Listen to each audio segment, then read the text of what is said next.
ये जो काम हुआ है ना, इसका श्रेय, अभी आप राजनीति की बात कर रहे थे ना, ये जो आप श्रेय लेने की बात कर रहे हो ना, तो अगर इसका वास्तविक श्रेय किसी को जाता है तो सैम लोढ़ा जी को जाता है, जिन्होंने बराबर हमारे पे प्रेशर क्रिएट किया।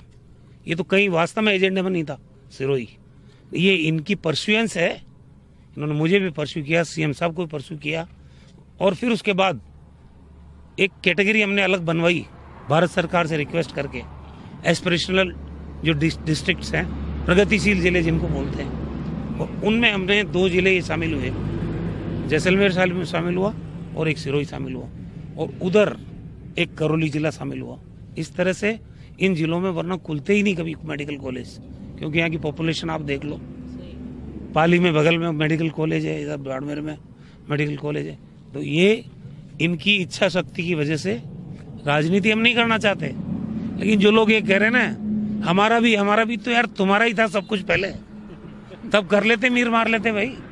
हम ही कर रहे हैं तो हम तो कभी नहीं कह रहे कि हमारा ही है, लेकिन प्रयास तो सामने दिखते हैं ना। एस्पिरेशनल डिस्ट्रिक्ट की बात की, नीति आयोग की योजना है, और अभी जो आज सैम लोढ़ा जी ने कहा है, जालोर की भी और दूसरे जिलों की भी मांग आ रही थी, हम वो भी डीपीआर बनवा रहे हैं, ताकि राजस्थान में जो वंचित जिले हैं उन जिलों में भी आने वाले समय में फेज मैनर में, चरणबद्ध तरीके से वहाँ भी मेडिकल कॉलेजेस खुल सकते हैं।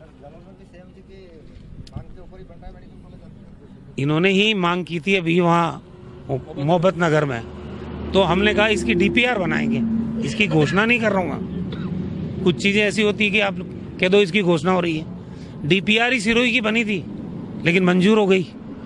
तो डीपीआर बनाने का मतलब है जो 60-40 के रेशियो पे मेडिकल कॉलेज बनते हैं, इसका मतलब 40% जो राज्य सरकार का हिस्सा है उसकी सहमति आप दे रहे हो भारत सरकार को। अब गेंद उनके पाले में जाती है, वो स्वीकृति देते हैं, खुल जाएगी। तो हम कोशिश करेंगे, नहीं तो इस साल नहीं अगले साल खुलेगा, फेज में ना आए।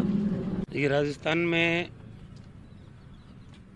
मुख्यमंत्री जी के नेतृत्व में 10 नए मेडिकल कॉलेजेस के डीपीआर बना के प्रस्ताव भेजे गए थे, और हमें खुशी है कि 10 के 10 मेडिकल कॉलेज को स्वीकृति मिली है। करीब 325 करोड़ रुपए की लागत से एक मेडिकल कॉलेज बनेगा। जो स्वीकृत नॉर्म्स हैं कि जो अस्पताल आपका ऑलरेडी है उसकी और मेडिकल कॉलेज की दूरी 10 किलोमीटर की परिधि में होनी चाहिए, और कम से कम 10 एकड़ ज़मीन मेडिकल कॉलेज की बिल्डिंग के और अस्पताल बनने के लिए और सारी चीज़ों के लिए ज़रूरत होती है। तो यहाँ पे तो आपने 20 एकड़ ज़मीन की व्यवस्था की है हाईवे के ऊपर, मेरे ख्याल से, क्योंकि ये प्रगतिशील जिला है सिरोही, जिसको एक तरह से पिछड़ा जिला भी कह सकते हैं हम। यहाँ के लोगों की लंबे समय से समस्या थी, गांव-गांव में लोग यही शिकायत लेके आते थे कि हमको गुजरात जाना पड़ता चिकित्सा सुविधाओं के लिए, पैसा भी खर्च होता था, परेशानी भी होती थी। अब ये जो सरकार ने प्रयास किया है, उससे यहाँ मेडिकल कॉलेज की जो सुविधा मिलेगी, उस मेडिकल कॉलेज के साथ 500 बेड का अस्पताल भी होगा। तो आने वाले समय में मेरे ख्याल से इस क्षेत्र के लोगों को कहीं बाहर जाना नहीं पड़ेगा। वो सारी सुविधाएं जो एक मेडिकल कॉलेज से जुड़े हुए अस्पताल के अंतर्गत मिलती है, साथ में मेडिकल एजुकेशन का सेंटर भी डेवलप हुआ है। तो इस इलाके के बच्चों को पढ़ने में या मेडिकल कॉलेज में शिक्षा ग्रहण करने का अवसर मिलेगा। देश की दूसरी जगह से भी आएंगे लोग बाग। लेकिन राजस्थान तेजी से प्रगति कर रहा है चिकित्सा के क्षेत्र में। पूरे 70 साल में 16 मेडिकल कॉलेज खुले थे, हमने 10 महीने में 10 मेडिकल कॉलेज की स्वीकृति दी है। और अभी जो आज सैम लोढ़ा जी ने कहा है, जालोर की भी और दूसरे जिलों की भी मांग आ रही थी, हम वो भी डीपीआर बनवा रहे हैं, ताकि राजस्थान में जो वंचित जिले हैं उन जिलों में भी आने वाले समय में फेज मैनर में, चरणबद्ध तरीके से वहाँ भी मेडिकल कॉलेजेस खुल सकें।